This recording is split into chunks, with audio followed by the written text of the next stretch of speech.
The wind carved through Wyoming territory like a blade sharp enough to make a man question his choices. William Brennan stood at the edge of the cemetery, hat in hand, staring at the headstone that had haunted him for 3 years. The marble was still clean, still white, still accusing. Sarah Elizabeth Brennan, beloved wife and mother, 1851 to 1880. Beloved, the word mocked him.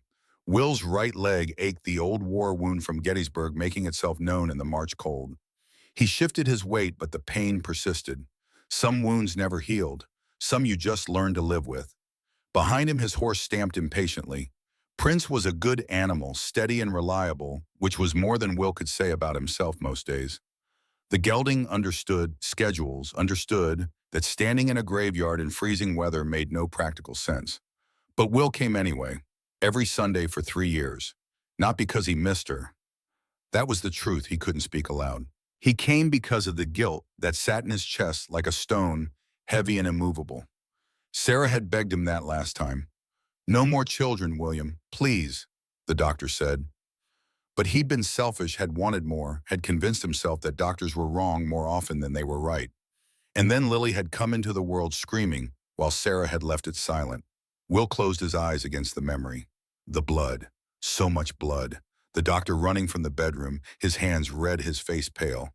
"I'm sorry, William. I couldn't save her." The midwife crying, the neighbors gathering, and upstairs a newborn girl wailing for a mother who would never hold her. 3 years ago, it felt like yesterday. It felt like forever. Will placed his hat back on his head and turned toward his horse. The living needed him more than the dead. Rose and Lily would be waiting, probably hungry, definitely cold in that drafty house that he kept meaning to fix but never had time for.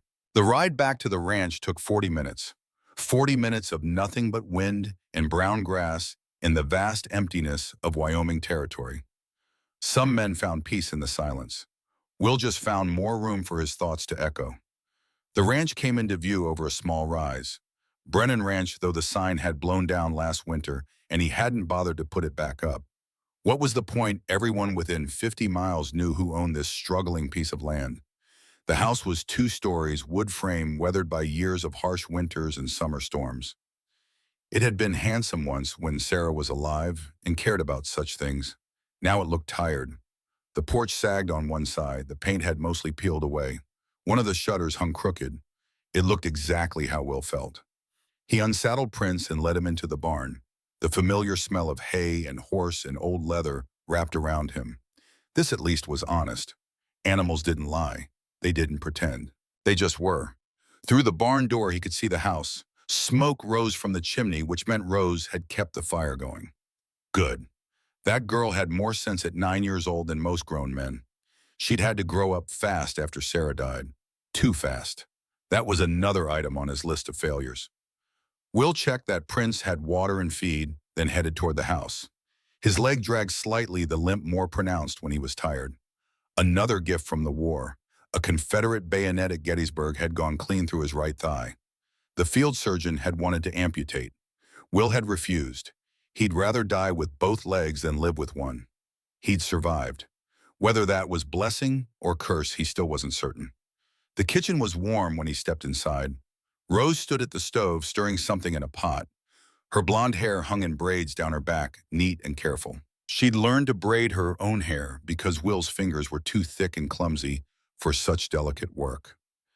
At the table, 7-year-old Lily was drawing with a stub of pencil on an old piece of brown paper. Her tongue stuck out slightly as she concentrated. She looked so much like Sarah it made Will's chest tight. Rose looked up. "There's bread from yesterday. That's all we have for supper." No greeting. No "how was your day, Papa?" Just facts. That was Rose. Practical, guarded, old before her time. Will hung his hat on the peg by the door. "Bread's fine. We need flour and salt and pretty much everything else." "I know. When are you going to town?" "Soon." Rose turned back to the stove. "That's what you said last week." Will said nothing. What could he say? She was right. He'd been avoiding town, avoiding the sympathetic looks from the women, the pitying glances from the men. Poor William Brennan trying to raise those girls alone. It's not right a house without a woman. Lily finally looked up from her drawing. "Papa, look what I made." She held up the paper. It showed a house and some stick figures. One tall, one medium, two small. A family. That's real good, sweetheart. That's you. She pointed to the tall figure. And that's Rose. And that's me. And that's... She hesitated. Who's that? Will asked, though he already knew. Mama, from before. Lily's voice got small. I don't really remember her, but Rose tells me stories. Will met Rose's eyes across the room. His older daughter's expression was carefully blank, but he saw the accusation there anyway. You should tell her stories too. You should talk about her mother. But he couldn't. Every memory of Sarah ended with blood and screaming and failure. Supper was quiet. The bread was hard. They ate it anyway. Afterward, Rose cleared the dishes while Lily climbed into Will's lap, something she did every night as if afraid he might disappear if she didn't hold on. Tell me a story, Papa. Don't know any stories. Yes, you do. You know about the war. Tell me about that. The war's not for little girls. I'm not little. I'm 7. Will stroked her hair. So soft, so fragile. The war's not for anyone. Now off to bed, both of you. Rose took Lily's hand and led her upstairs. Will listened to their footsteps on the creaking floorboards. Listened to Rose's patient voice as she helped Lily change into her nightgown.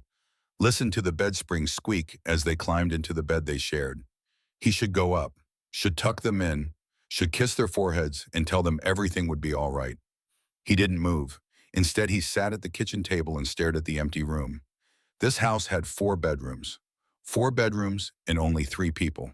One bedroom was his. One the girls shared, one was empty, and one still held all of Sarah's things exactly as she'd left them 3 years ago. He should clean it out, should donate her clothes, should pack away her jewelry, should turn it into something useful. He couldn't. Will pulled out the strongbox from under the loose floorboard. Inside was what remained of his savings. $43. The banknote was due next month. $200. He had until the end of summer to come up with it, or they'd take the ranch. $43. He'd lost 5 head of cattle in the last blizzard. Spring calving hadn't gone well, and he needed to hire help for the summer roundup, but he couldn't afford it. Will closed the box and put it back. Numbers didn't change just because you stared at them longer. He climbed the stairs slowly, his leg protesting each step. The girl's bedroom door was open a crack. He pushed it wider. Both were asleep. Rose on her back, arms at her sides, even in sleep maintaining perfect control. Lily curled on her side, one hand clutching her ragdoll. Will stood in the doorway for a long moment watching them breathe. They deserved better than this. Better than hard bread for supper. Better than a father who couldn't look them in the eye. Better than a house falling apart around them. They deserved a mother. The thought hit him like a punch to the gut. Not because it was new, but because for the first time he considered doing something about it. That night, Will sat at the kitchen table with a piece of paper and a pencil. Writing didn't come naturally to him. His hands were made for ropes and reins and rifle stocks, not delicate penmanship. But he wrote anyway. Widowed rancher 36, 2 daughters, seeks capable woman for partnership. Room board share of profit. Must endure harsh winters, hard work, isolation. No promise of comfort, only honesty. He read it over 3 times. It sounded desperate. It sounded pathetic. It was the truth. The next morning, Will saddled Prince before dawn.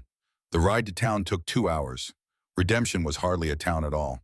One main street, a general store, a saloon, a church, a post office that doubled as the telegraph office. The postmaster, Henry Wilkes, looked up when Will entered. Morning, Brennan. Didn't expect to see you this week. Will handed him the advertisement. Need this posted in the newspapers. Denver, Cheyenne, wherever men advertise for wives. Wilkes read it, his eyebrows rising. You're looking for a mail-order bride. Looking for help with the girls in the ranch. Uh-huh. Wilkes gave him a knowing look. This'll cost you. Papers charged by the word. How much at $5? Maybe 7, depending on how many papers. Will counted out $6 from his rapidly shrinking savings. Do it. You sure about this? Bringing a stranger into your home? I'm not sure about anything, but I'm out of options. Wilkes took the money. It'll run for 2 weeks. After that, you'll start getting responses, if you get any. Will touched the brim of his hat and left. On the ride home, he tried not to think about what he'd just done. Tried not to imagine some desperate woman showing up on his doorstep. Tried not to wonder if he was making another terrible mistake. 2 weeks passed, then 3. Will had almost convinced himself that no one would respond when Henry Wilkes rode out to the ranch himself. Got 3 letters for you. Wilkes handed them over with obvious curiosity. Must have been quite an advertisement. Will took the letters. Thanks for bringing them out. You going to open them? Eventually. Wilkes lingered clearly, hoping for more information. Will just stood there until the postmaster gave up and rode away. Inside, Will spread the 3 envelopes on the kitchen table. Rose and Lily were playing outside, giving him privacy he hadn't asked for. The first letter was 4 pages long. A widow from Missouri. She wrote about her love of children, her skill with cooking, her gentle nature. She included a small photograph. Pretty face, soft smile. Will set it aside. The second was from a woman in Kansas, 24 years old, never married, came from a large family, loved the outdoors, wanted adventure. Will set it aside. The third was a single page. The handwriting was neat but not flowery. The words were spare. Mr. Brennan, I am 27 years old, widowed, no children. I am strong and capable. I can cook and sew. I manage a household efficiently. I don't expect love. I expect fairness. If these terms are acceptable, I will come to Wyoming Territory. Claire Ashford. Will read it 3 times. No poetry, no promises, no photograph, just facts. He appreciated facts. That evening after the girls were in bed, Will wrote his response. Miss Ashford, your terms are acceptable. I will arrange passage to Redemption, Wyoming Territory. Arrive June 15th. I will meet you at the train station. William Brennan. He mailed it the next morning before he could change his mind. The days until June 15th passed slowly and quickly at once. Will worked the ranch, fixed what he could, ignored what he couldn't. He told the girls that someone was coming to help. He didn't use the word wife, didn't use the word mother, just said help. Rose received this news with silent suspicion. Lily with bright curiosity. Is she nice? Lily asked. Don't know. Is she pretty? Don't know that either. Are you going to marry her? Will hesitated. That's between her and me. Now go help your sister with the chickens. June 15th, 1883 arrived hot and cloudless. Will put on his cleanest shirt, hitched the wagon, told the girls to stay with Sam Ortega, his only real friend, and the closest thing to a neighbor at 12 miles to the east. The train was late. Will stood on the platform, sweating in the afternoon sun, wondering if she'd changed her mind, wondering if this was all some cruel joke. Then the train pulled in with a screech of brakes and a blast of steam. Passengers disembarked. A cattle buyer, a preacher, a family heading west, and finally a woman in a plain brown traveling dress carrying a single small trunk. She was petite, maybe 5'3", slim build, dark hair pulled back in a severe bun, no hat, no jewelry. Her face was pale as if she hadn't seen sun in months. She looked around the platform, her eyes passing over Will once, then returning. She walked toward him. Mr. Brennan. Her voice was steady. Boston accent, educated. Miss Ashford. Up close he could see more. She had brown eyes, a small scar on her left temple. Her hands were rough, not soft. This was a woman who'd done hard work. I appreciate your coming all this way. She nodded. I needed to leave Boston. It wasn't what he expected her to say. Any particular reason? Several, none of which concern our arrangement. Fair enough. Will picked up her trunk. It was lighter than he expected. This all you brought? I don't have much. They walked to the wagon in silence. Will loaded the trunk, helped her up to the seat, climbed up beside her. The ranch is about 90 minutes from town. It's isolated, harsh in winter. The work is hard. You mentioned that in your advertisement. Just making sure you understand. She turned to look at him directly. Mr. Brennan, I read your advertisement. I wrote to you. I traveled 1,000 miles to get here. I understand perfectly. There was steel in her voice. Good. She'd need it. They rode in silence for the first 20 minutes. The land stretched out and around them, brown grass and distant mountains, beautiful and unforgiving. It's very empty, she said finally. That's Wyoming. I don't mind empty. Will glanced at her. Most women do. I'm not most women. No, she wasn't. Most women would be asking questions, making conversation, trying to charm him or at least appear pleasant. Claire Ashford just sat beside him, watching the landscape with careful eyes. After another silence, Will said, "I should be clear about something." Yes, he pulled a folded paper from his pocket. "I had my friend who knows letters draw this up. It's a contract between you and me." She took it unfolded. It read carefully. Partnership agreement between William Brennan and Claire Ashford. Mrs. Ashford will manage household cooking, children's education. Mr. Brennan will provide room board $15 per month, wage 10% profit from cattle sales. Marriage is legal arrangement only. No expectation of marital relations unless mutually agreed.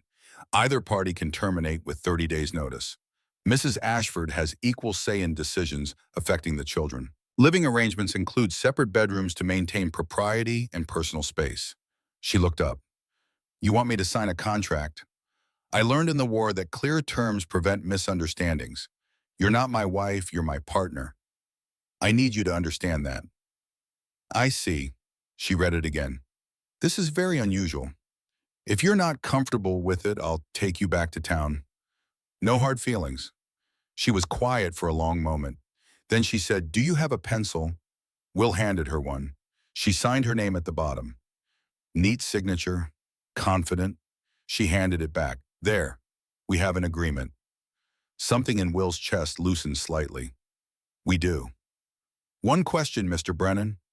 "What's that?" "Why did you really advertise for a wife the truth?" Will kept his eyes on the road. "The truth is I'm failing, as a father, as a rancher. My daughters need more than I can give them alone.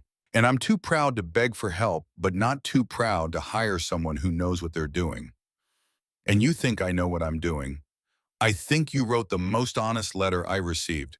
That's worth more than pretty promises." She nodded slowly. "Then we should get along fine, Mr. Brennan." "Will, you can call me Will." "Claire." They shook hands. Her grip was firm. The ranch appeared over the next rise. Claire studied it without comment. The shabby house, the leaning barn, the scraggly vegetable garden that Rose tried to maintain but couldn't keep up with. "It needs work," Will admitted. "Everything needs work. That's life." He pulled the wagon up to the house. Before he could help her down, the front door burst open and two blonde girls tumbled out. "Papa? Papa, is she here? Is this her?" Lily ran straight for the wagon, all energy and excitement. Rose followed more slowly, her face guarded. Will climbed down. "Girls, this is Miss Claire." "Claire, these are my daughters. Rose is 9. Lily is 7. Lily stared up at Claire with wide blue eyes. "You don't look like a grown-up." Lily, Will warned, but Claire smiled for the first time since arriving. A small smile, but real. "Well, I may not look like much, but I promise I'm quite capable of all the things your papa hired me for." Rose stepped closer, her eyes suspicious. "Can you braid hair? Papa's terrible at it." "I can braid hair." "Can you make cookies?" "I can make cookies, pies, bread, and just about anything else you might want." "Can you make bear stew?" Lily asked, mischief in her voice. Claire's smile widened slightly. "I've never tried, but if you catch me a bear, I'll give it my best effort." Lily giggled. Rose's suspicious expression softened just a fraction. Will lifted Claire's trunk. "I'll show you to your room." Inside, the house was cleaner than it might have been. Rose had swept. Lily had picked wildflowers and put them in a jar on the kitchen table. Small efforts, but they mattered. Claire looked around slowly, taking it all in. The worn furniture, the curtains that needed mending, the dishes stacked haphazardly by the wash basin. "It's a good house," she said. "It's falling apart." "Then we'll fix it." Will led her upstairs. 4 doors. He opened the one at the end of the hall. "This is yours. It's small, but it has a good window and stays warm." The room was indeed small. A bed, a dresser, a chair by the window.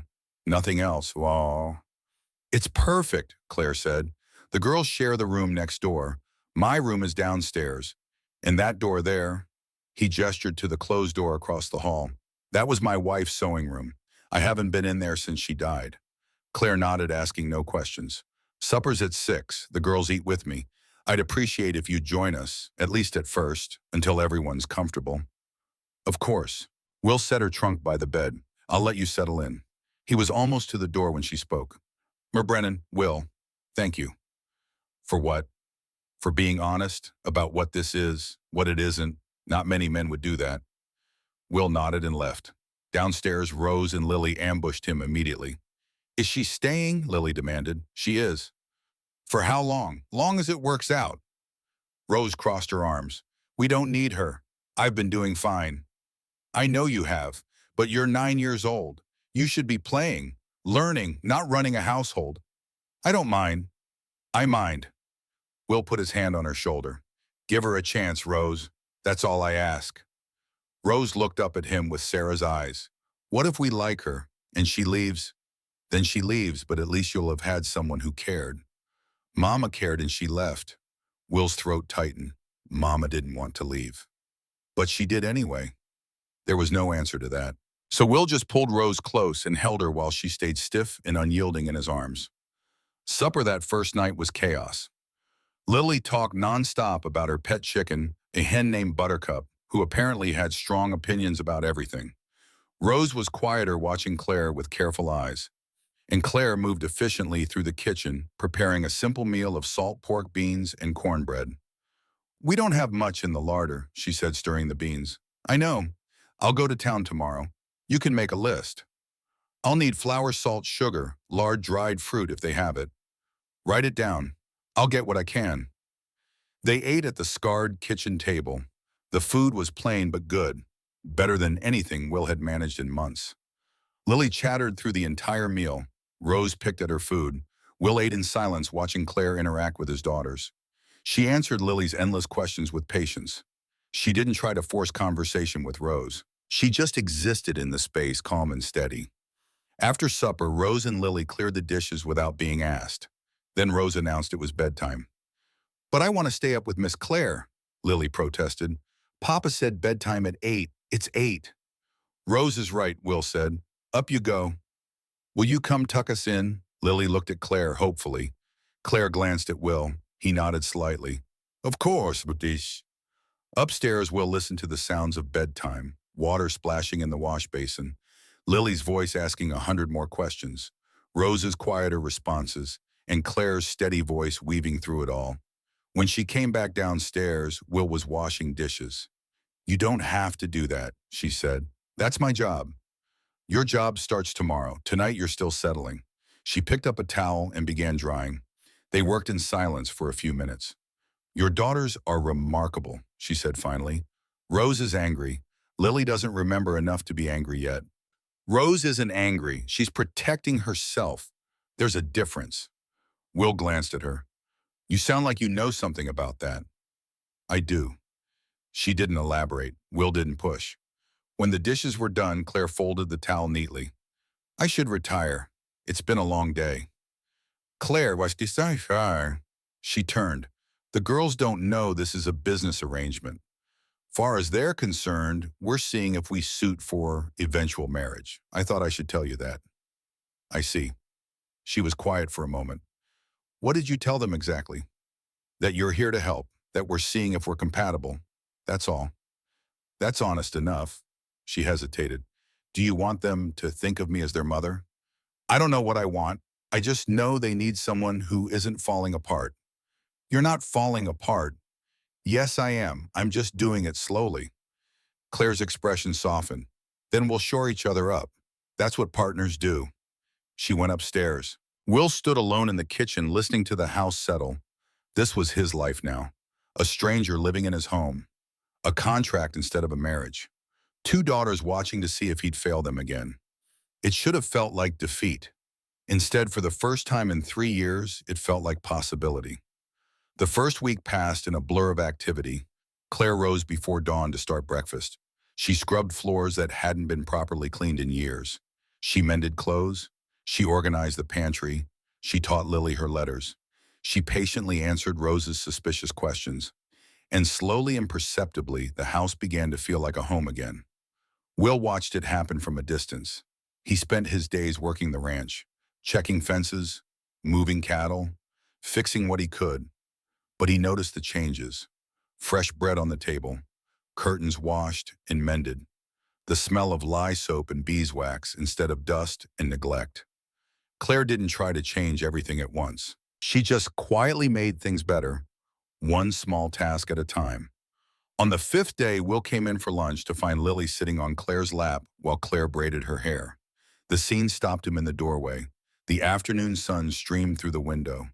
Lily chatted about something, her hands moving expressively. And Claire smiled, actually smiled, while her fingers wove Lily's blonde hair into a perfect braid. Rose sat at the table watching them. When she saw Will, she looked away quickly, but not before he caught something in her expression. Not anger, longing.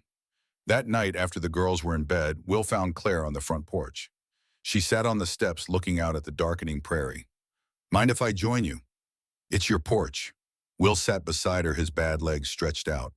You did good work this week. I did what needed doing. Rose is starting to come around. She's testing me, seeing if I'll stay. Will you? Claire was quiet for a long moment. I signed a contract. I keep my word. That's not what I asked. She looked at him then.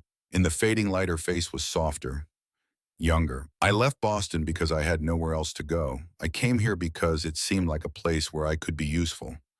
Whether I stay long-term depends on whether you and your daughters want me to. Not just need me, want me.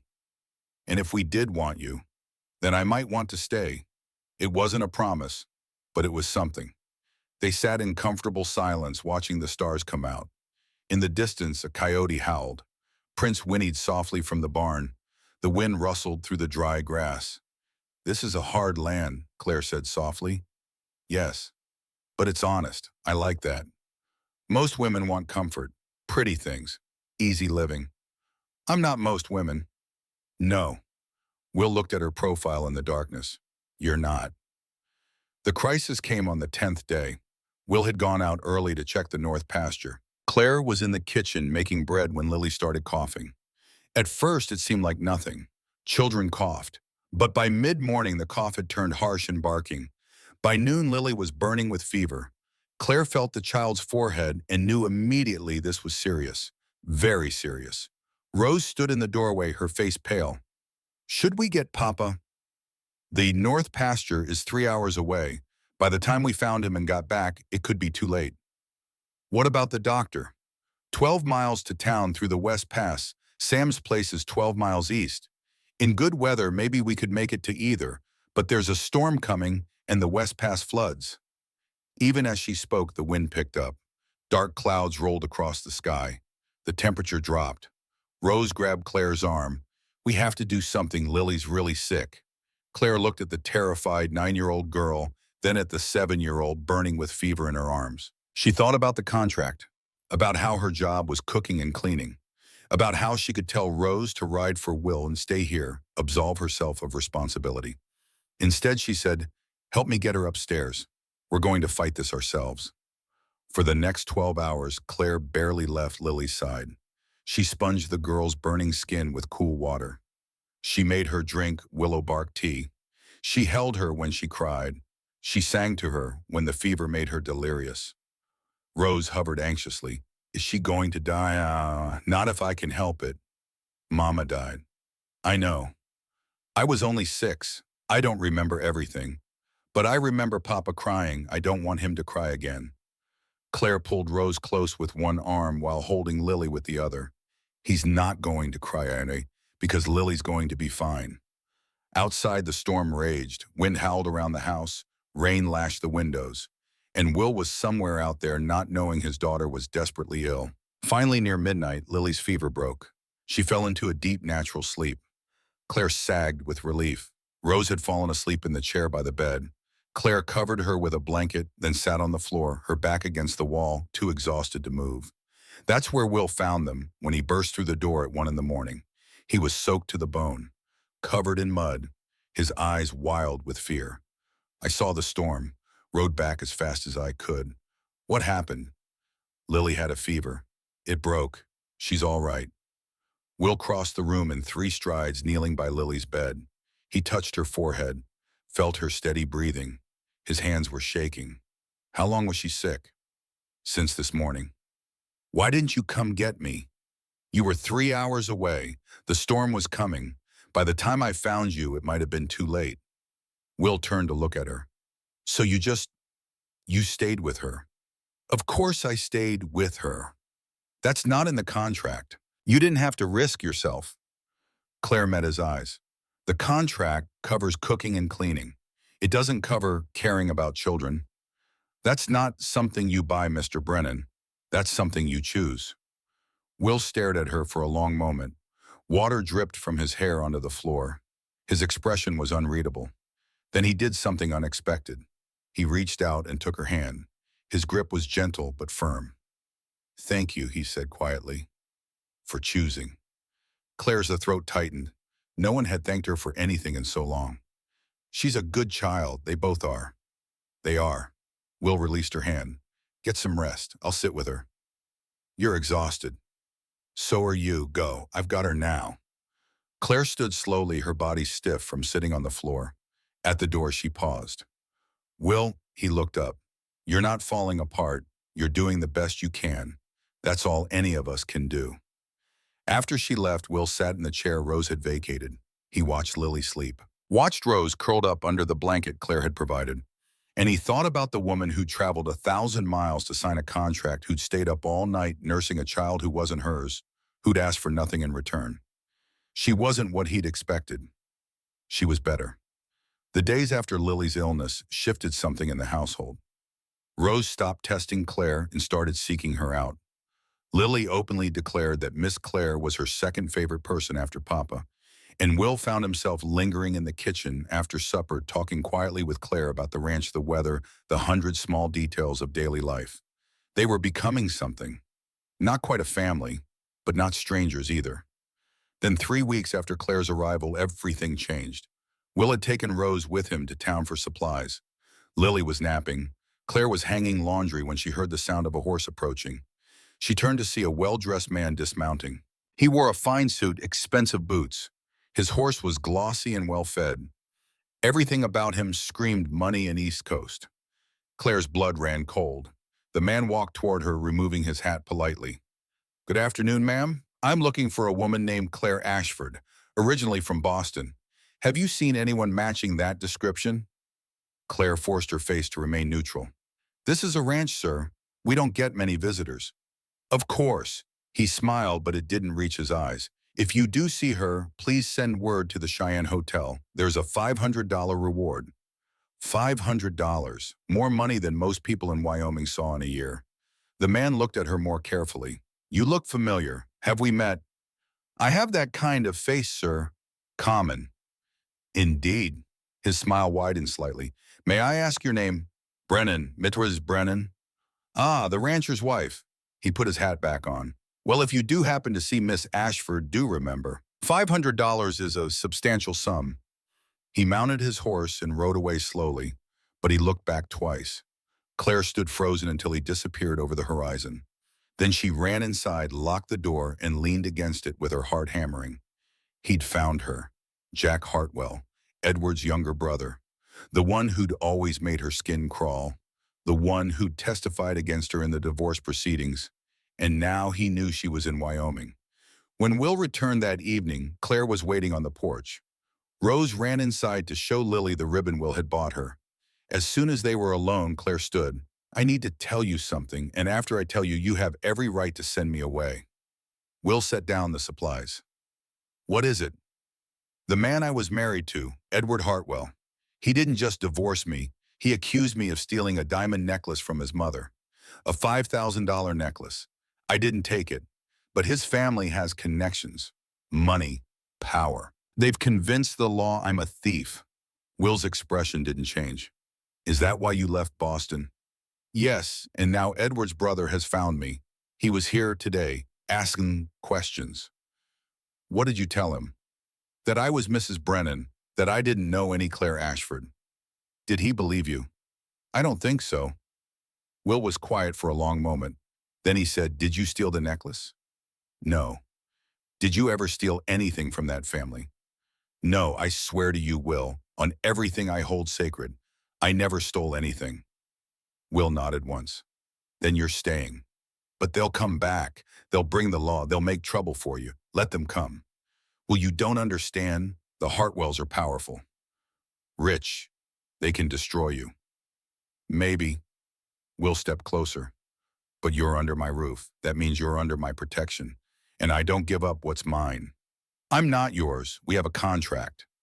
The contract says you're my partner. Partners protect each other. Claire's eyes filled with tears. Why would you risk everything for me? Because you risked everything for Lily. Because you treat my daughters like they matter. Because in 3 weeks you've made this house feel like a home again. Will's voice dropped. And because I believe you. If you say you didn't steal it, then you didn't steal it. That's all I need to know. A tear slid down Claire's cheek. What do we do? First thing tomorrow we ride to town. We talk to Reverend Thomas. And we make this marriage real, legal, documented. Why, Claude? Because if you're legally my wife, the Hartwells can't extradite you without going through me first. Wyoming territory law protects married women from accusations made by their former in-laws. It's a technicality, but it might buy us time. You'd marry me to protect me from a legal technicality. I'd marry you because it's the right thing to do. Will reached out and wiped the tear from her face with his thumb. The gesture was so gentle, so unexpected that Claire's breath caught. We should tell the girls, she managed. In the morning. Tonight you should rest. Tomorrow's going to be difficult. But neither of them moved. They stood on the porch as the sun set close enough to touch, separated by a contract that suddenly felt inadequate for everything that was happening between them. Finally, Will stepped back. Good night, Claire. Good night, Will. Inside, Claire climbed the stairs to her small room. She sat on the bed, her mind racing. Everything was happening so fast. Too fast. She'd come to Wyoming expecting a business arrangement, a safe place to hide. Nothing more. But somewhere along the way, it had become more. The way Lily hugged her goodnight. The way Rose sought her opinion on small things. The way Will looked at her, sometimes when he thought she wasn't watching. Claire touched the place on her cheek where Will had wiped away her tear. This was dangerous. Caring was dangerous. It gave people power to hurt you. But it was too late. She already cared. About the girls, about this broken-down ranch, about a taciturn cowboy with sad ease and gentle hands. She was in trouble. Deep trouble. And tomorrow they were getting married. The morning came too quickly and not quickly enough. Claire woke before dawn, as she always did, but this time she didn't go downstairs to start breakfast. Instead, she sat on the edge of her bed, hands folded in her lap, trying to steady her breathing. Today she was getting married. Again. The first time she'd worn white silk and orange blossoms. Her father had walked her down the aisle of Boston's finest church while 300 guests watched. Edward had smiled at her, so handsome in his tailored suit, and she'd believed in fairy tales. That marriage had ended with bruises and shame and a midnight escape. This marriage would be different. No white silk, no orange blossoms, no fairy tales. Just a legal protection, a business necessity. She told herself this repeatedly as she dressed in her plainest dress, as she pinned up her hair, with shaking fingers as she descended the stairs to face Will and his daughters. They were already at the breakfast table. Will stood when she entered, his face serious. Rose and Lily looked between the adults with wide, curious eyes. Girls, Will said quietly, Miss Claire and I need to go into town today. Sam's going to come stay with you. Why are you going to town? Lily asked. Business. What kind of business? Will glanced at Claire. She gave the smallest nod. The kind that means Miss Claire is going to stay with us. Permanently. Rose's fork clattered against her plate. You're getting married. We are. Lily squealed and launched herself at Claire, wrapping small arms around her waist. You're going to be our mama. Claire caught Will's eye over Lily's head. His expression was apologetic. This wasn't how he'd wanted to tell them. Not exactly, Claire said, gently kneeling to Lily's level. I'm going to be your father's wife, but your mama will always be your mama. I'm just Claire. But you'll stay, Rose asked, her voice small. You won't leave. I'll stay. Promise? Claire hesitated. She'd learned not to make promises she couldn't keep. But she looked at Rose's desperate face, at Lily's hopeful eyes, and found herself saying, I promise. Sam Ortega arrived an hour later. He was a lean man in his 40s with weathered brown skin and kind eyes. He'd fought alongside Will in the war, had saved his life at Gettysburg when that Confederate bayonet had nearly ended him. "So you're doing this," Sam said to Will in Spanish, probably thinking Claire couldn't understand. "I'm doing this," Will replied in English. "You sure about this woman? You barely know her." 3 weeks is long enough to see who someone really is. Sam switched to English, turning to Claire. "You take care of him, yes. He acts tough, but he's more fragile than he looks." "I'm standing right here," Will muttered. Claire smiled slightly. "I'll take care of him." The ride to town was quiet. Will drove the wagon while Claire sat beside him, acutely aware of every bump in the road, every moment their shoulders brushed. The sky was cloudless, the sun already hot, even though it was barely 8 in the morning. "Reverend Thomas knows we're coming," Will said finally. "He'll have the license ready." "You told him about the Hartwells." "I told him you needed protection. He didn't ask for details. And he was willing to marry us anyway. Thomas is a good man. He believes in giving people second chances." Will paused. "Third chances, in my case." Claire looked at him.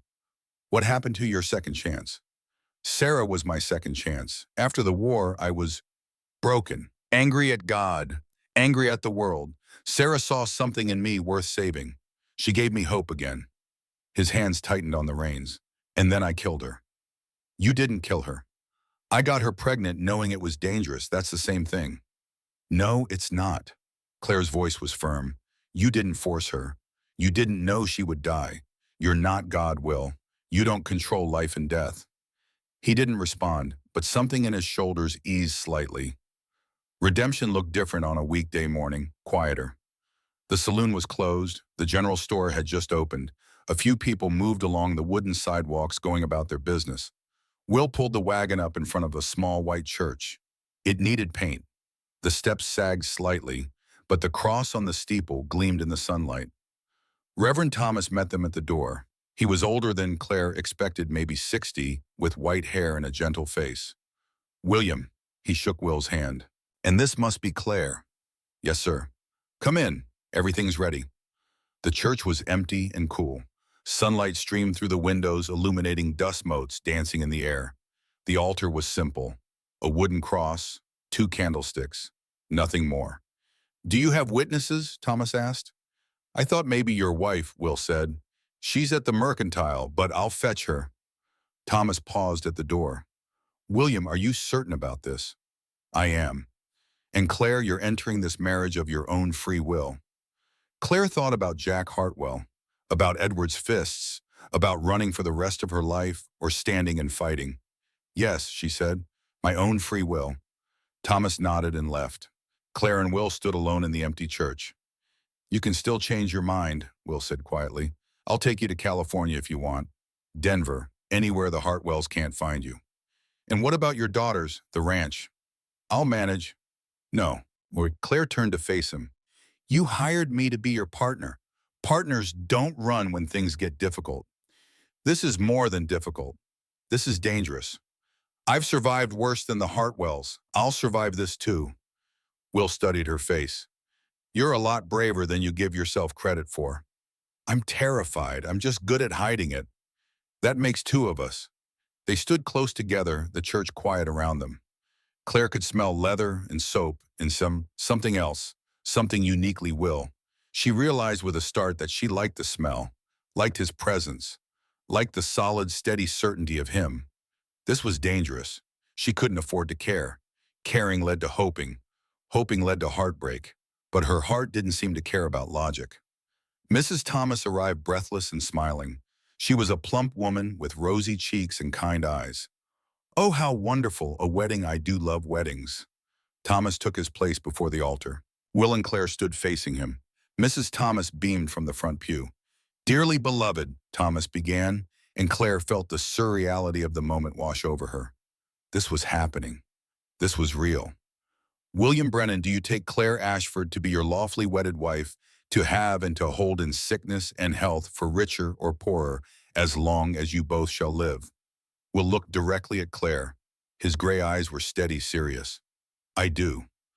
"Claire Ashford, do you take William Brennan to be your lawfully wedded husband, to have and to hold in sickness and health for richer or poorer, as long as you both shall live. Claire's mouth was dry.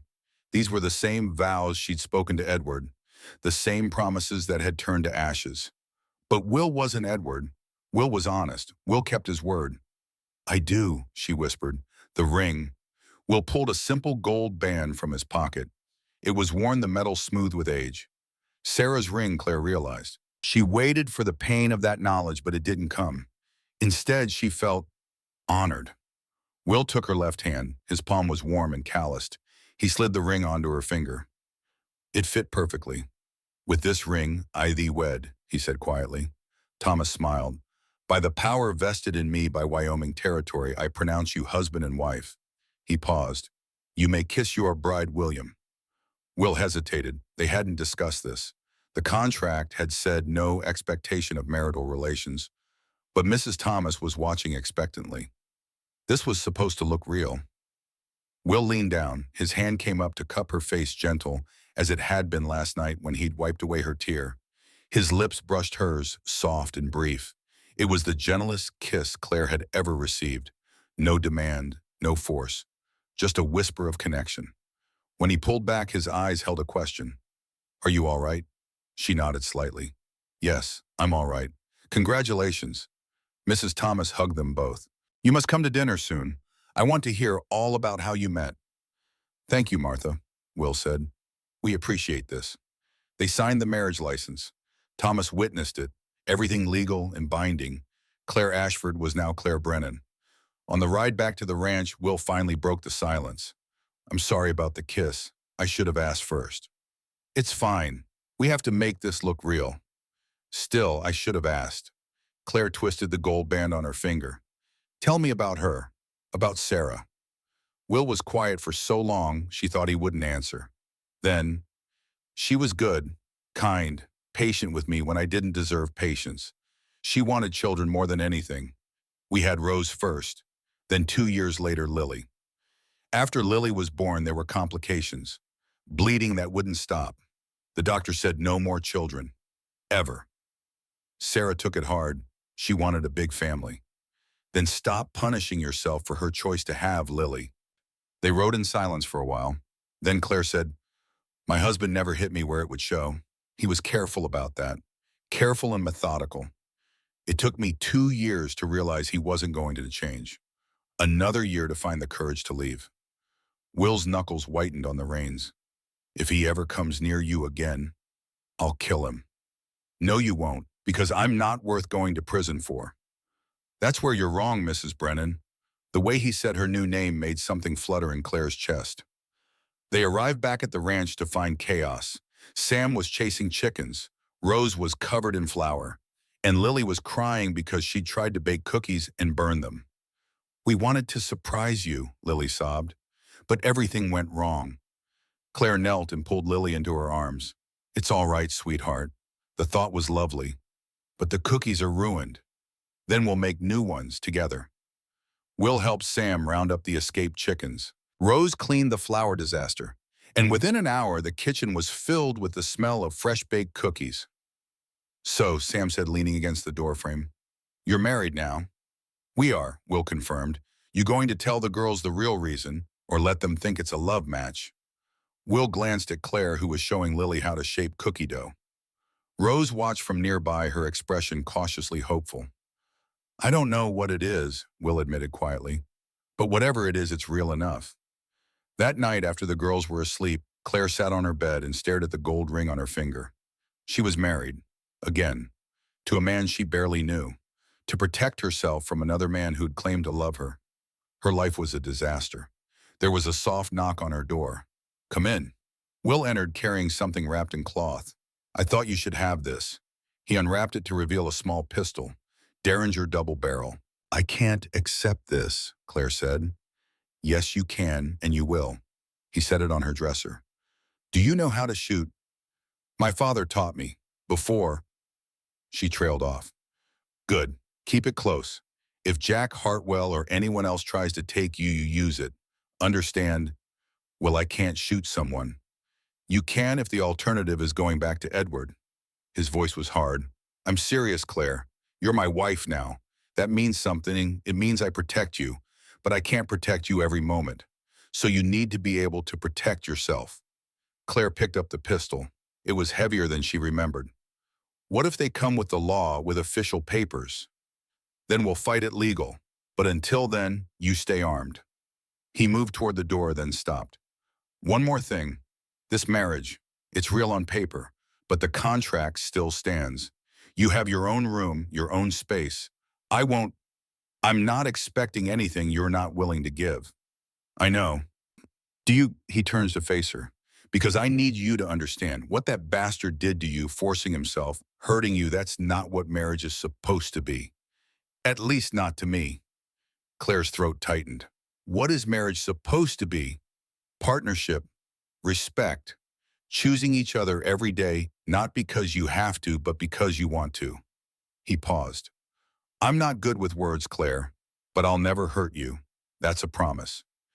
After he left, Claire sat holding the pistol, thinking about promises, about Edward's promises to love and cherish, about her own promise to stay with Will and the girls. Promises were dangerous things. They had weight, consequence. But for the first time in years, she found herself wanting to believe in them again. 3 days passed in tense anticipation. Every sound made Claire jump. Every rider in the distance made her reach for the pistol Will had given her. But Jack Hartwell didn't return. Maybe he'd believed her lie. Maybe he'd given up. Maybe she was finally safe. She should have known better. On the 4th day, Will took Rose with him to move cattle to the eastern pasture. Sam was working on fence repairs in the south section. Claire was in the kitchen with Lily, teaching her to make bread when she heard horses. Multiple horses. Claire moved to the window. Her heart stopped. Jack Hartwell sat on a black gelding. Beside him was a man wearing a marshal's badge. Behind them, 2 deputies. Lily, Claire said, her voice remarkably calm. Go to your room, lock the door. Don't come out until I tell you. But now. Lily ran upstairs. Claire heard the lock click. Then she straightened her spine, smoothed her apron, and walked to the front door. She opened it before they could knock. Gentlemen, can I help you? The marshal removed his hat. He was middle-aged, weathered, with tired eyes. Ma'am, I'm Marshal Davis. This is Mr. Jack Hartwell of Boston. He's filed a complaint alleging that you're Claire Ashford, wanted for theft. My name is Claire Brennan. Yes, ma'am. Mr. Hartwell mentioned you'd married recently. Jack smiled coldly. Very convenient, this sudden marriage. Almost like she knew we were coming. Claire ignored him, addressing the marshal. I married William Brennan 4 days ago. Reverend Thomas performed the ceremony. The license is filed at the county office in Redemption. We verified that, the marshal said, but Mr. Hartwell has an affidavit here signed by you confessing to the theft of a diamond necklace valued at $5,000. I never signed any such document. Jack pulled out a paper and handed it to the marshal. See for yourself, her signature clear as day. The marshal showed Claire the document. Her stomach turned. It was a confession, detailed and damning. And at the bottom, a signature that looked exactly like hers. I didn't sign this, she said. It's a forgery. That's what all criminals say, Jack drawled. Mr. Hartwell, please. The marshal turned back to Claire. Ma'am, I'm going to have to ask you to come with us. On what authority? This is Wyoming territory. That document is from Massachusetts. Interstate theft is a federal crime, ma'am. My authority comes from the U.S. Marshal's office. Claire's mind raced. Will wasn't here. Sam was too far away to hear. She was alone with Lily upstairs and 4 armed men on her porch. She could run, but they'd catch her. She could fight. But against 4 armed men, she'd lose before she landed a single blow. May I pack a bag, ma'am? Or do you plan to transport me without basic necessities? I'm a married woman, Marshal. I have certain rights. Davis hesitated. 5 minutes. One of my deputies will accompany you. Claire climbed the stairs with a deputy at her heels. She knocked on Lily's door. It's me, sweetheart. Open up. Lily's tear-streaked face appeared. Are they taking you away? Only for a little while. I need you to be very brave. Can you do that? Lily nodded, though her chin wobbled.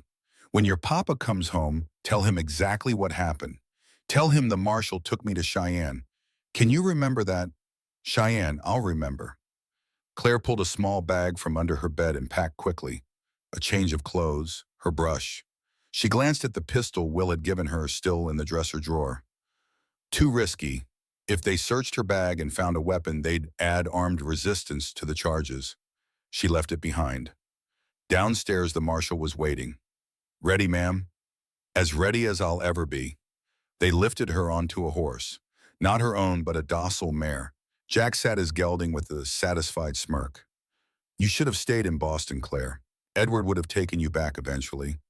This resistance just makes everything harder." "Go to hell, Jack." His smile widened. Such language from a minister's daughter. They rode toward Cheyenne. 2 hours. 3. The sun climbed higher, then began its descent. Claire's thoughts churned. Will would come after her. She knew that with bone-deep certainty. But what could he do against federal marshals, against the Hartwell money and connections? As the sun touched the horizon, Marshal Davis called a halt. "We'll camp here tonight. Make Cheyenne tomorrow morning." They made a simple camp. The deputies built a fire. Jack produced a flask and drank deeply, and Claire sat on her bedroll, hands bound loosely in front of her, watching the stars emerge. "You're awfully calm," Jack observed, sitting down nearby. "Most women would be hysterical by now." "I'm not most women." "No, you're certainly not." He leaned closer, his breath alcohol sour. "Edward really did a number on you, didn't he? All those nights, he came to bed bruised and satisfied. Must have been difficult being such a disappointment to him." Claire's hands clenched, but she kept her voice level. "Edward's the one who couldn't satisfy a woman without violence. That's not strength, Jack. That's weakness." His smile faded. "You always did have a smart mouth. Edward should have beaten that out of you." "He tried." "Not hard enough, apparently." Marshal Davis intervened. "Mr. Hartwell, step away from the prisoner." Jack stood, but not before whispering, "This isn't over. Even if you somehow escape the theft charges, Edward wants you back. And what Edward wants, Edward gets." Claire lay awake long after the others slept. She could slip away. The deputies were tired, the ropes loose. But running would confirm their suspicions. Running would make her a fugitive for real.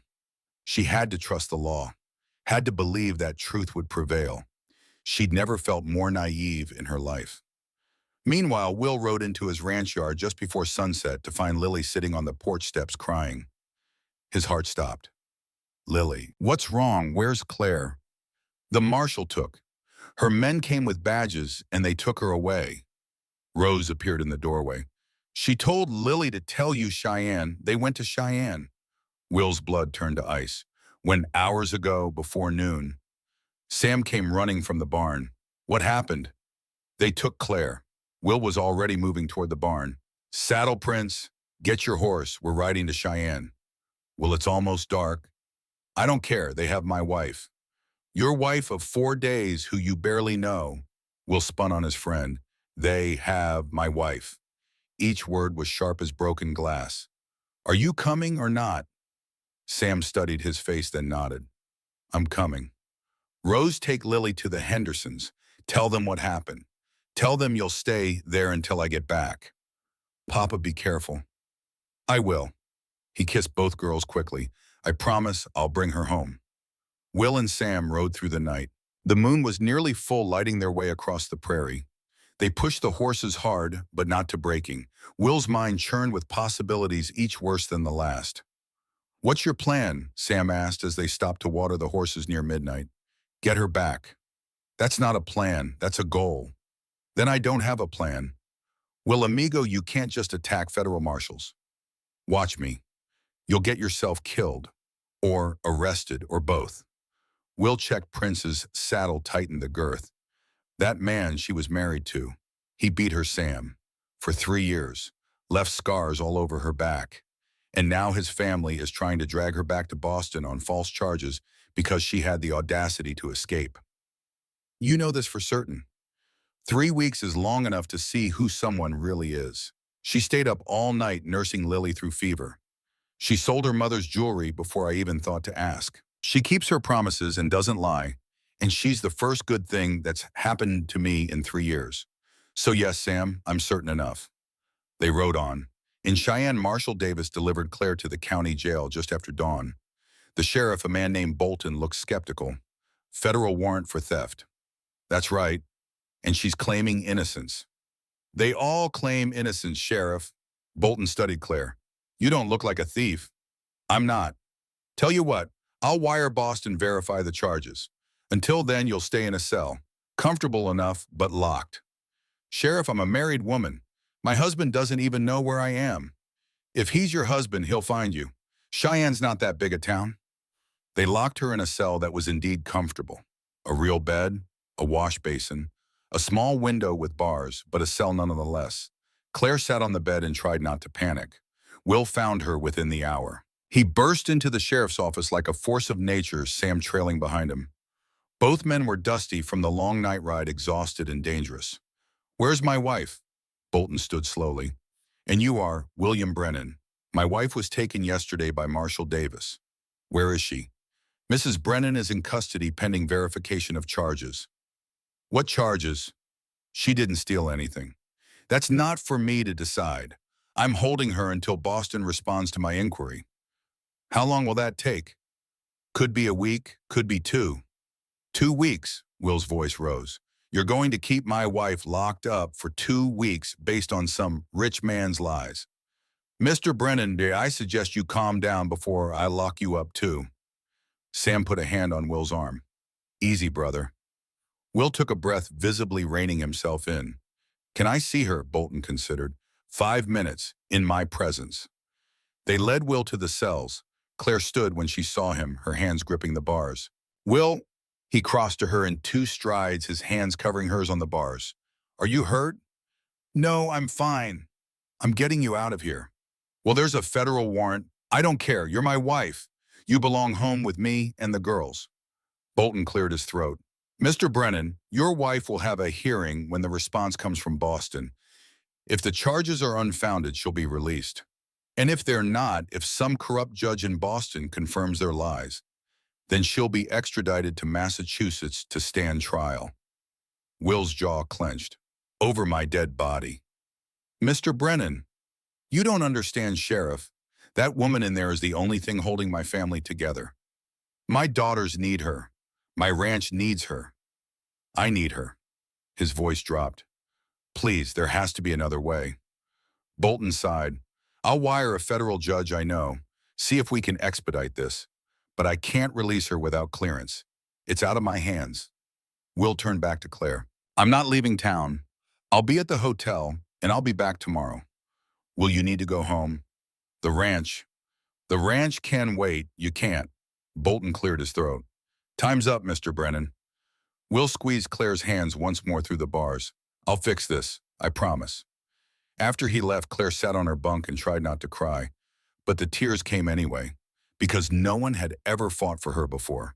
No one had ever made promises they intended to keep.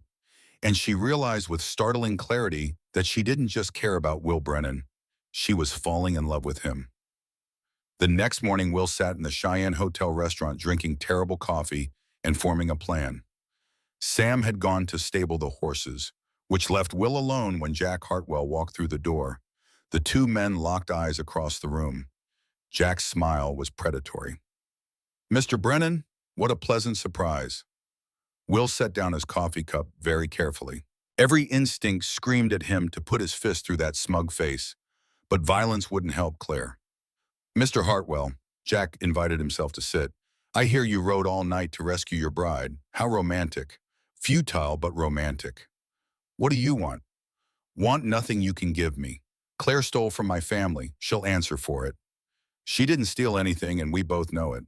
Do we? Jack leaned back, his expression amused. Even if that were true, the law doesn't care about truth. It cares about evidence. And I have a signed confession. Forged. Prove it. I will. Good luck with that. Handwriting experts cost money. Lawyers cost money. Do you have money, Mr. Brennan? Or just a failing ranch and 2 daughters to feed? Will's hands clenched under the table. What do you really want, Hartwell? The truth. Jack's smile faded. I want Claire to suffer. She humiliated my brother, made him look weak. She needs to learn her place. Her place is with me. For now, but men like you frontier cowboys with nothing to offer, you get bored eventually.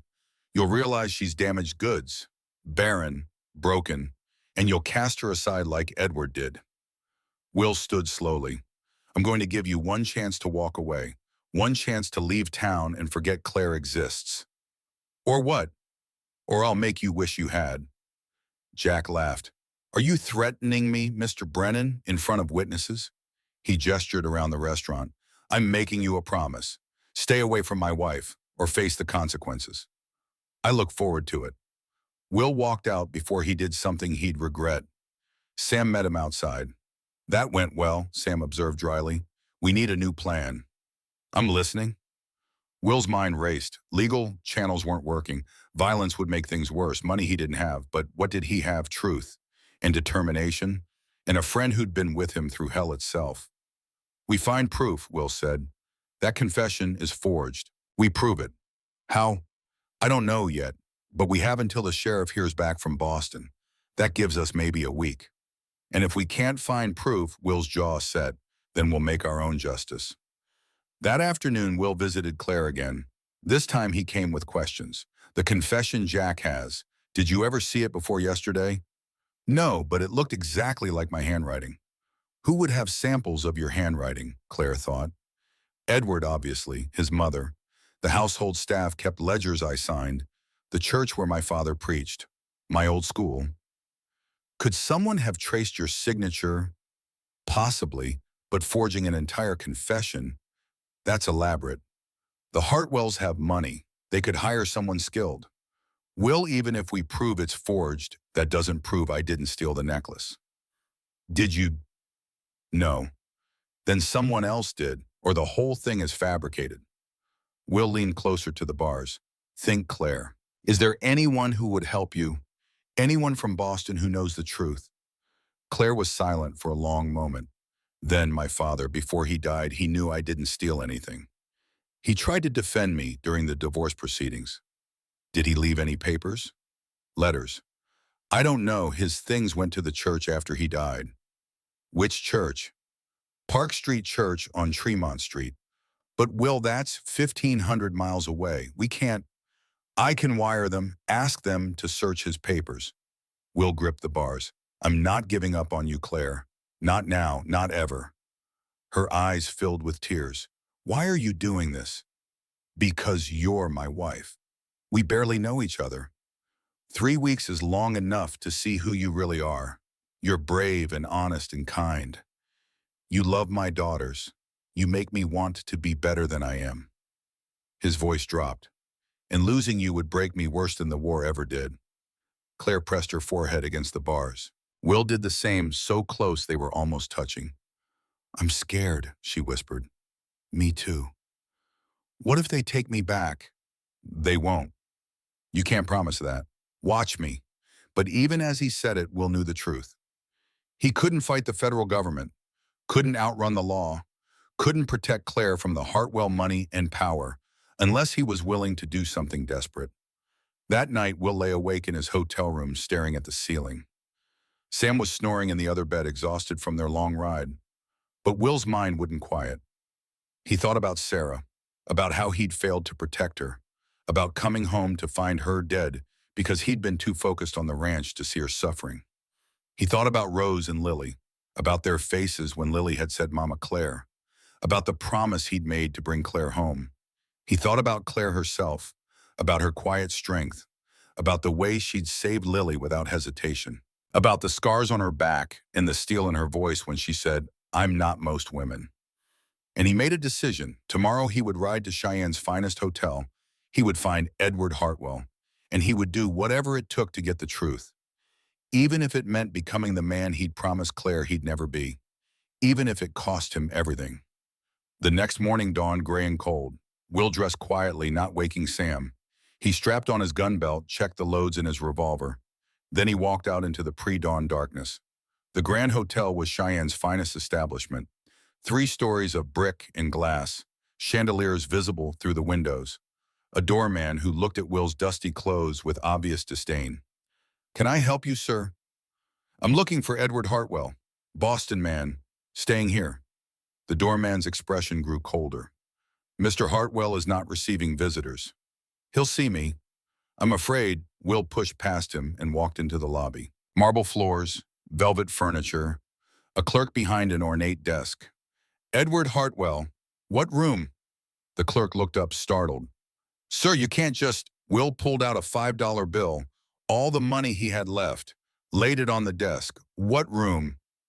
The clerk looked at the money, looked at Will's face, apparently decided $5 was worth whatever trouble might follow.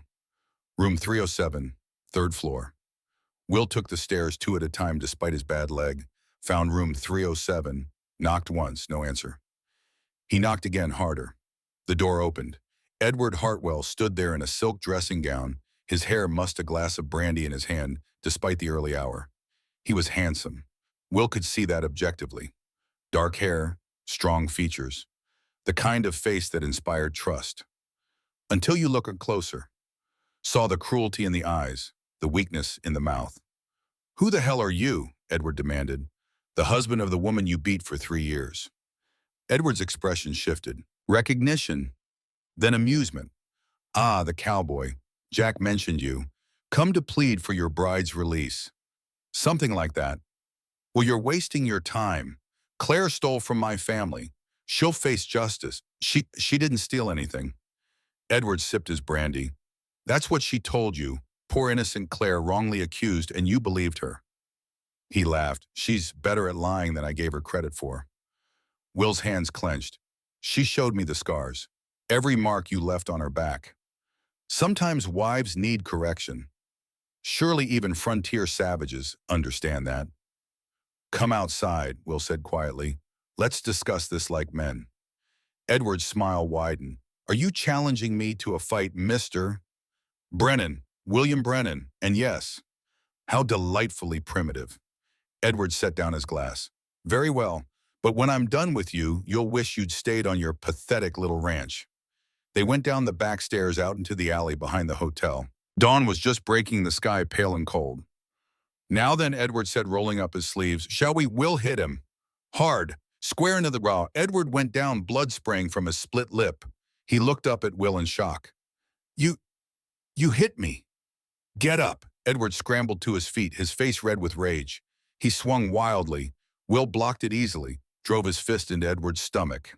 The man doubled over, retching. Here's how this works, Will said, his voice cold and level. You write a confession that you lied about the theft, or I break every bone in your right hand. You're right-handed, correct. You wouldn't dare.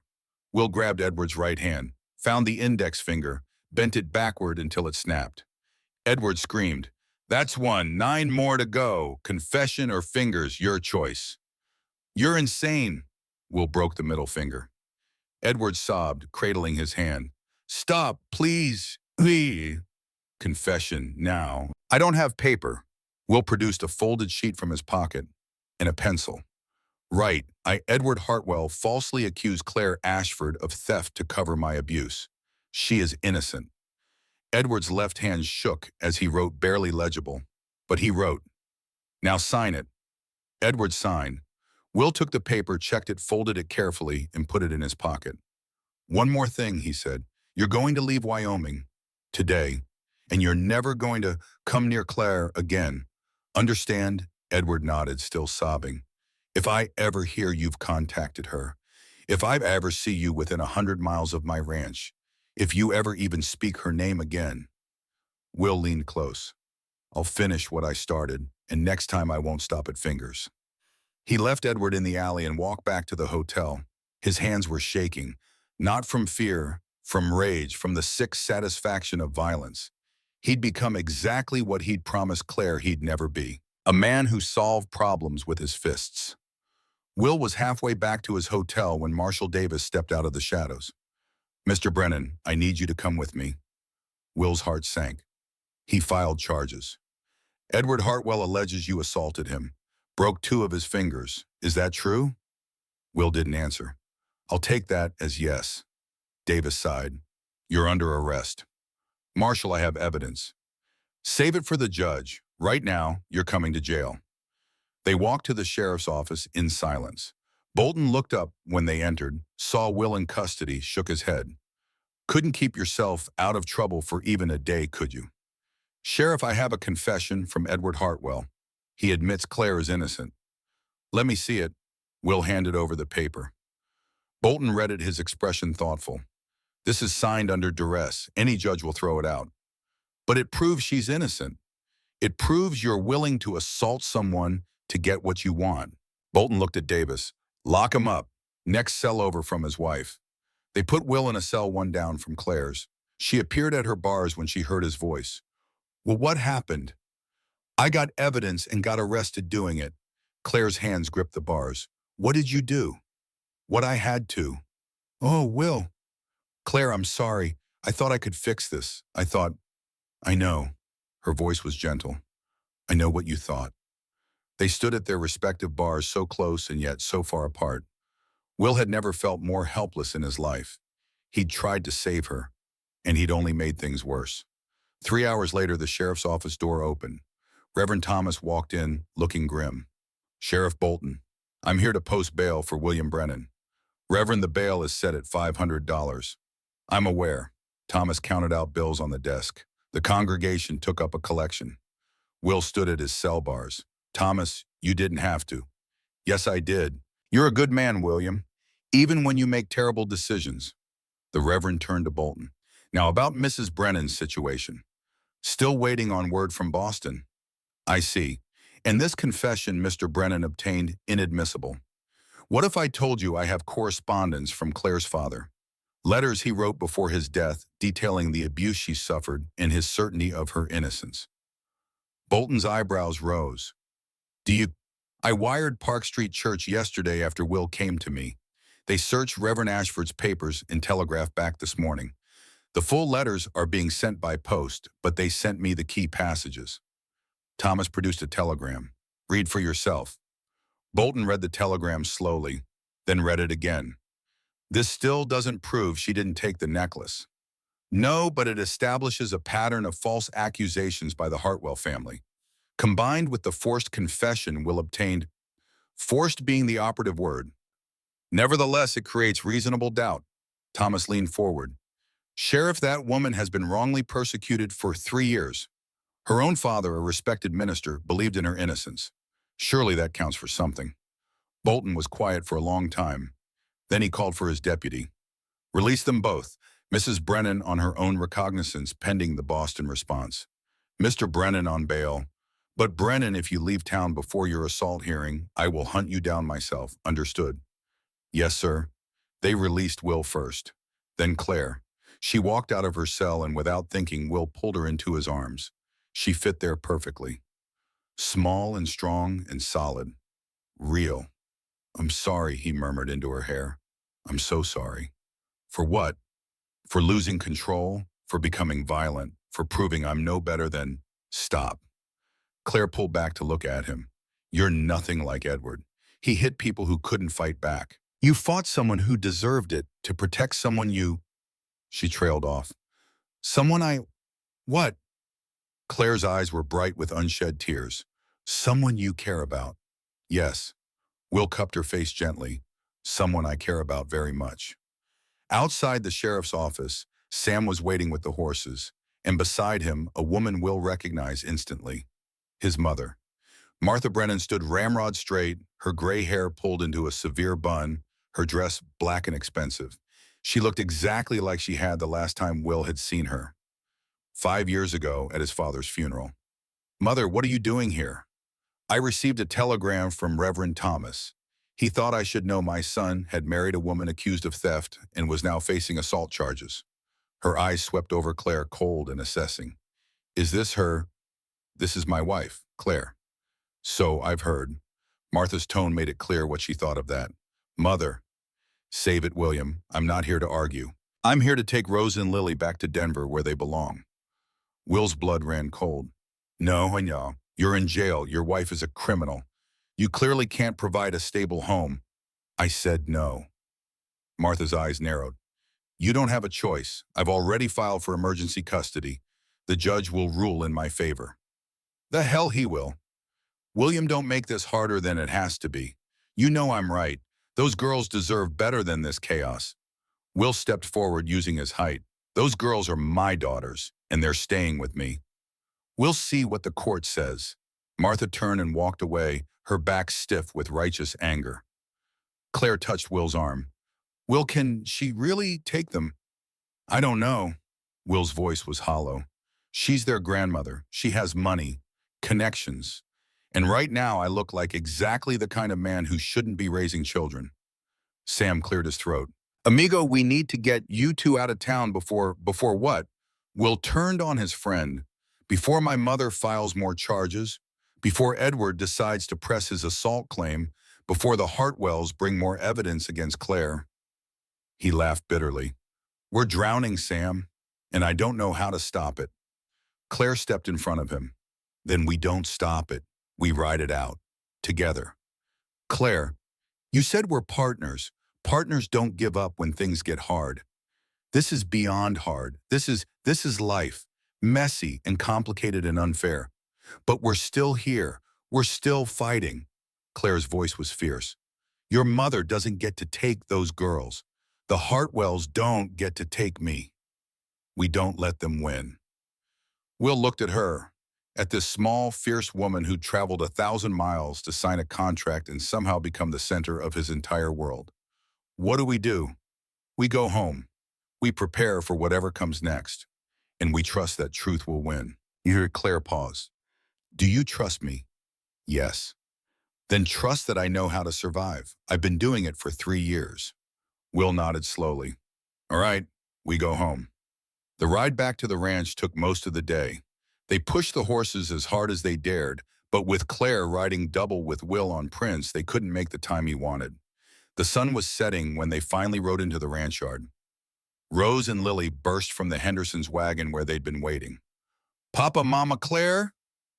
Both girls threw themselves at the adults. Will caught them both holding on tight. We heard Grandma Martha was here, Rose said, her voice small. She said she's taking us to Denver. She's not taking you anywhere, Will said firmly. She said you couldn't take care of us anymore. Rose looked at me. Will waited until his daughter met his eyes. I know things have been hard. I know I've made mistakes. But I am your father, and you are my daughters. No one is taking you away from me. From us. He pulled Claire close with one arm. We're a family now, and families stick together. Lily looked up at Claire. You came back. Of course I came back. I promised, didn't I? Grandma said promises from criminals don't count. Claire knelt down to Lily's level. Your grandmother is angry and scared. She loved your mama very much, and she's afraid of losing you too. But I am not a criminal, and I keep my promises. We believe you, Rose said quietly, then louder with more certainty. We believe you. That night, after the girls were finally asleep, Will and Claire sat on the front porch. The stars wheeled overhead, brilliant and cold. What happens now? Claire asked. I have an assault hearing in 2 weeks. You have a theft inquiry pending, and my mother has filed for custody. Will's laugh was bitter. We're a mess. Yes, Claire took his hand, but we're a mess together. Will turned to look at her. In the starlight, her face was soft, beautiful. When did this happen? When did what happen? When did this stop being a business arrangement? When did you stop being my partner and become... He trailed off. Become what? Will's throat was tight. The words were there, had been building for days, but speaking them made them real, made them something he could lose. Become everything, he finally said. Claire's breath caught. Will, I know it's too soon. I know we barely know each other. I know I have no right to feel this way when you've been through so much. But Claire, you are everything to me. You and those girls in there. You're my family, my home. And if I lose you, you won't. Claire's voice was fierce. I'm not going anywhere. You might not have a choice. Then we fight harder. She turned to face him fully. Well, I came to Wyoming expecting nothing, a contract, a job, safety. But I found something I never thought I'd have again. And what's that? A reason to hope. Will reached out slowly, giving her time to pull away. When she didn't, he cupped her face gently. I'm going to kiss you now, not for show, not because we have to make this marriage look real, just because I want to. Is that all right? Claire's answer was to close the distance between them. This kiss was nothing like the brief brush of lips at their wedding. This was deep and searching and desperate. Will's hand tangled in her hair. Claire's fingers gripped his shirt. They clung to each other like drowning people, trying to anchor themselves in the storm. When they finally broke apart, both breathing hard, Will rested his forehead against hers. "I love you," he whispered. "God help me, Claire. I love you." "I love you too." The words came out shaky but certain. "I didn't want to. I tried not to. But I do." They sat together in the darkness, holding each other while the future loomed uncertain before them. But for now, for this moment, they had each other. And that would have to be enough. The next 2 weeks were a blur of preparation. Will hired a lawyer from Cheyenne, a sharp-eyed woman named Catherine Mills, who specialized in family law. Claire spent hours going through her memories of Boston, trying to remember anything that might help their case. And the girls watched it all with worried eyes. "Are they really going to make us owie?" Lily asked Claire one afternoon while they were making bread. "Not if we have anything to say about it." "But Grandma Martha has lots of money. Papa said so." "Money isn't everything, sweetheart." "Then what is—" Claire paused, her hands deep in bread dough. "Love, belonging, being where you're meant to be. Your grandmother can give you fancy schools and nice dresses, but can she give you home?" Lily was quiet for a moment. "Then you feel like home." Claire's eyes burned. "You feel like home to me, too." "And when the judge sees how much they love this life, how much they love you, how much they want to stay—" Claire squeezed his hand. "Truth wins, Will. Eventually." "I want to believe that." "Then believe it." Will pulled her close, burying his face in her hair. "What if I lose them? What if I lose you? What if everything I've built here just falls apart? Then we build it again. Together." "How are you so strong?" "I'm not strong. I'm just too stubborn to give up." Will laughed despite himself. "That's the same thing." Tuesday morning dawned clear and cold. Will put on his best suit, the one he'd worn to Sarah's funeral. Claire wore the blue dress from their wedding. Rose and Lily wore their Sunday clothes, hair braided neatly. They looked like a family. The courthouse in Cheyenne was packed. Martha Brennan sat in the front row with her lawyers, two of them both men in expensive suits. Catherine Mills sat alone, her simple black dress and worn briefcase looking shabby by comparison. But when she stood to speak, her voice cut through the room like a knife. "Your Honor, this is a simple case. A mother trying to take children from their loving father because she disapproves of his choices. That is not grounds for removing children from a stable home." Martha's lawyer stood. "Your Honor, Mr. Brennan is facing assault charges. His wife is under investigation for theft. He can barely afford to feed his own children. Mrs. Martha Brennan can provide education, opportunities, security." "She can provide money," Catherine interrupted. "Not love, not belonging. If this court believes that wealth is more important than family, then we have lost our way." The judge, an older man with kind eyes, held up his hand. "I'd like to hear from the children." Rose went first. She walked to the witness stand, her small frame dwarfed by the large chair. But her voice was steady. "Do you want to live with your grandmother?" the judge asked gently.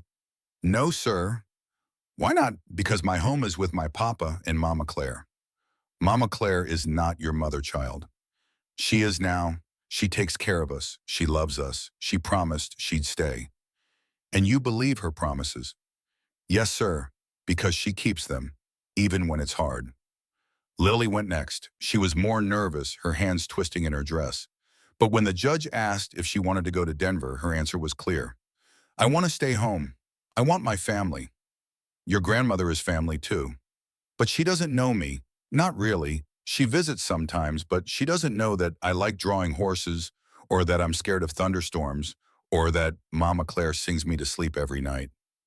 Lily's voice got small. "Grandma Martha doesn't know the important things." After the children testified, Martha herself took the stand. She spoke eloquently about her concerns, about Will's financial struggles, about Claire's questionable past, about her fear that the girls were being raised in an unstable environment. But when Catherine cross-examined her, something shifted. "Mrs. Brennan, when did you last visit your granddaughters before this custody filing?" "I took there. It had been some time." "How long?" "Perhaps 18 months." 18 months. And before that? A year, perhaps. "So in the 3 years since their mother died, you visited them 3 times." "I live in Denver. It's not easy. It's a day's journey, less by train." Catherine's voice was sharp. "You claim to want what's best for these children, but you couldn't be bothered to visit them more than once a year." "I sent money. gifts, letters. Money isn't love, Mrs. Brennan. You said so yourself when describing what you could offer them. Martha's lawyer objected. The judge sustained it, but the damage was done. Finally, Will took the stand. He spoke quietly about his failures, about Sarah's death, about his struggles with the ranch, about his desperation when he'd placed that advertisement. And then Claire came, he said, and she saved us. Not with money or fancy words, just with work, with patience, with love. She nursed my daughter through fever when I wasn't there. She keeps my house warm. She makes my children laugh. She makes me want to be better than I am. Mr. Brennan, the judge said gently, I understand your affection for your wife, but can you honestly say you're providing the best possible life for your daughters? Will was quiet for a long moment. No, sir, I can't promise them fancy schools or grand opportunities. I can't promise they'll never go hungry or never be scared. All I can promise is that they'll be loved, fiercely, completely, for exactly who they are. His voice roughened. I failed their mother. I won't fail them. The courtroom was silent. The judge deliberated for an hour, then called everyone back. I've heard testimony from all parties. I've considered the financial situations, the accusations, the concerns. And I've thought long and hard about what's truly in the best interest of these children. Will held his breath. Claire gripped his hand so tight it hurt. Mrs. Martha Brennan, I understand your concerns. I even sympathize with them. But this court does not remove children from loving homes simply because wealthier options exist. Mr. William Brennan has provided a stable, loving environment for his daughters. They are thriving under his and Mistress Claire Brennan's care. They have explicitly stated their desire to remain with their father. Unless you can provide evidence of actual neglect or abuse, I cannot in good conscience disrupt their lives. Martha stood. Your Honor, my decision is final. Custody remains with William Brennan. However, I strongly encourage the family to allow Mrs. Martha Brennan regular visitation. These children deserve to know their grandmother. Will's legs almost gave out. Claire was crying. Rose and Lily were already running toward them. They'd won. But 2 days later, Will stood in a different courtroom for his assault hearing. Edward Hartwell appeared via written testimony detailing Will's attack. 2 broken fingers, threats of further violence, fear for his safety. Will's lawyer argued self-defense, defense of family, extreme provocation. The judge listened to both sides, then rendered his verdict. Mr. Brennan, I understand you felt you were protecting your wife, but we cannot have citizens taking the law into their own hands no matter how noble the motivation. You assaulted Mr. Hartwell, broke his fingers, threatened him. That is a crime. Will's heart sank.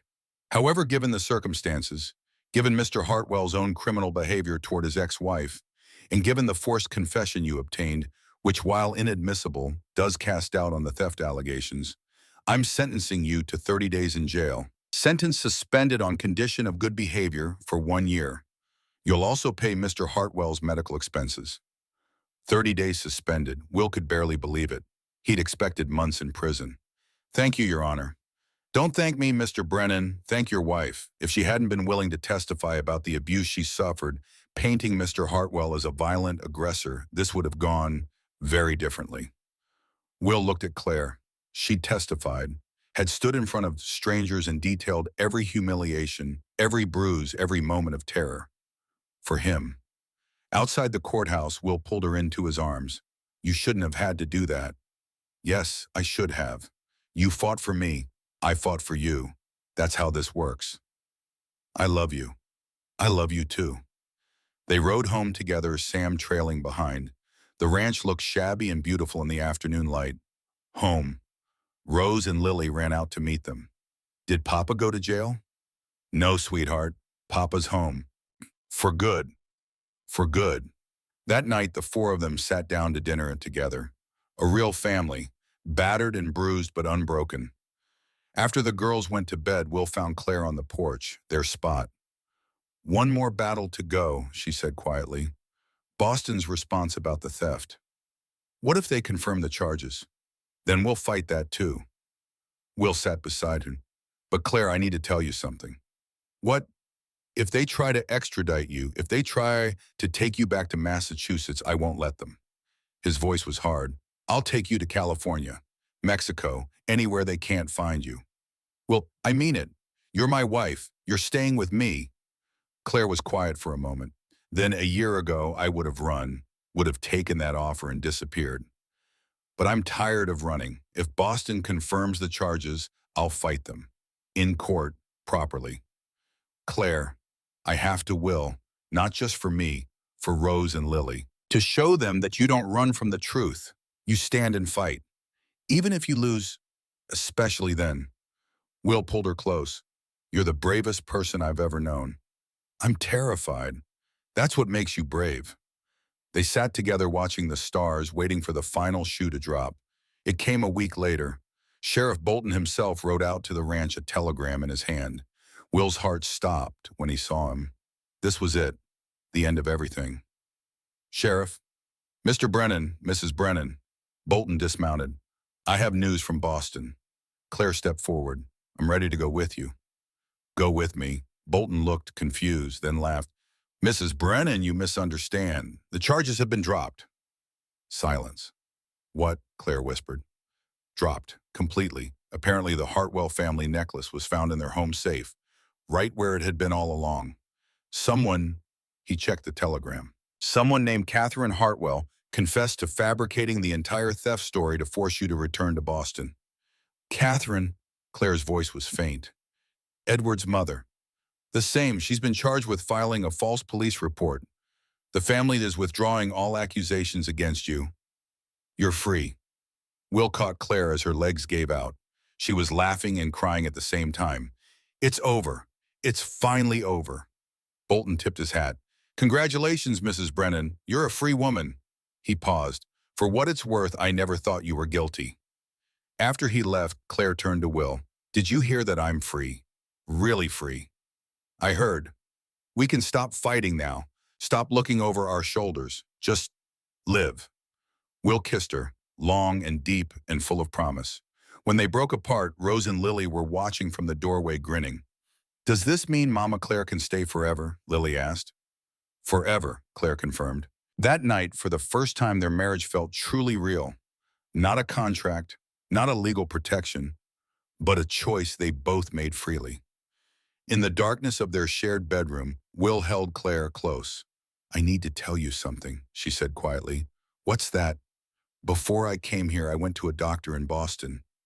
He told me, she took a shaky breath, he told me I'm entering early menopause. At 27, the trauma I endured, it damaged something. I can never have children. Will was quiet. Claire braced herself for disappointment, but he just pulled her closer. Good. Good. Sarah died giving birth. I lived with that guilt for 3 years. The thought of risking you the same way. His voice roughened. I'd rather have you alive and whole than risk losing you for a child. I already have 2 daughters. I don't need more children. I need you. You mean that? Every word. He tilted her face up. You think I married you for children? I married you because, for the first time since the war, I wanted to wake up in the morning. You made me remember what it feels like to be alive. Claire kissed him, and this time it didn't stop at kissing. Their joining was gentle and sweet. No rush, no desperation, just 2 people choosing each other completely. Afterward, Claire lay in Will's arms, feeling more whole than she'd ever felt in her life. No regrets, she asked softly. Not a single one. The months that followed were the happiest of Claire's life. Spring turned to summer. The ranch thrived. Will hired 2 ranch hands with the money saved from not paying lawyers. Rose began teaching Lily to read more advanced books. And Claire found herself pregnant. No, wait, that wasn't right. She couldn't get pregnant. But she found herself content, complete, more than she'd ever thought possible. On a warm July evening, the family sat on the porch together. Rose and Lily were playing checkers. Will was whittling a small horse for Lily. Claire was mending. Mama Claire, Rose said suddenly. Yes, sweetheart. Thank you. For what? For answering Papa's advertisement. For coming here. For staying. Rose's voice got small. For loving us even though you didn't have to. Claire set down her mending and pulled Rose close. Sweetheart, I did have to, because that's what love is. Not something you choose once, something you choose every single day. Will you choose us tomorrow, and the day after, and the day after that, for as long as I live? Lily abandoned the checkers to climb into Claire's lap. Forever and ever, forever and ever. Will watched his family, his heart full to bursting. This was what happiness looked like. Not perfect, not easy, but real. As the sun set over Wyoming, painting the sky gold and red, Will thought about the man he'd been a year ago. Broken, alone, barely surviving. And he thought about the woman who'd answered a desperate advertisement and changed everything. What are you thinking about? Claire asked, catching his expression. About how lucky I am. We're all lucky. No. Will shook his head. I'm the luckiest, because I found you. That night, after the girls were asleep, Will and Claire lay in bed together. Claire's head rested on his chest. His hand traced lazy circles on her back. Well, if you could go back and not place that advertisement knowing everything that would happen, would you? Will thought about the fear, the danger, the legal battles, and the uncertainty. Then he thought about Claire's laugh, about Rose calling her mama, about Lily's drawings that now always included 4 figures instead of 3. Not for anything in the world, he said. I'd do it all again, every moment. Even the hard parts, especially the hard parts, because they led to this. Claire was quiet for a moment. Then I love you, William Brennan. I love you, Claire Brennan. Outside, a coyote howled. The wind rustled through the grass, and inside the small ranch house in Wyoming, a family slept peacefully. They'd found what they were looking for, not in each other exactly, but in the space they'd created together. A home, a family, a second chance. And that was worth more than all the money and security and comfort in the world. Years later, when Rose and Lily were grown and had children of their own, they would tell the story of how their father placed an advertisement and a stranger answered. They would tell about the contract and the complications and the battles fought and won. But most of all, they would tell about love, the kind that wasn't easy or simple or guaranteed, the kind that was chosen daily, deliberately, despite everything. That was the legacy Claire and Will left behind, not wealth or property or grand accomplishments, just this a family built on choice, on trust, on the quiet courage it takes to keep showing up day after day, even when it's hard, especially when it's hard. And in the end, that was everything.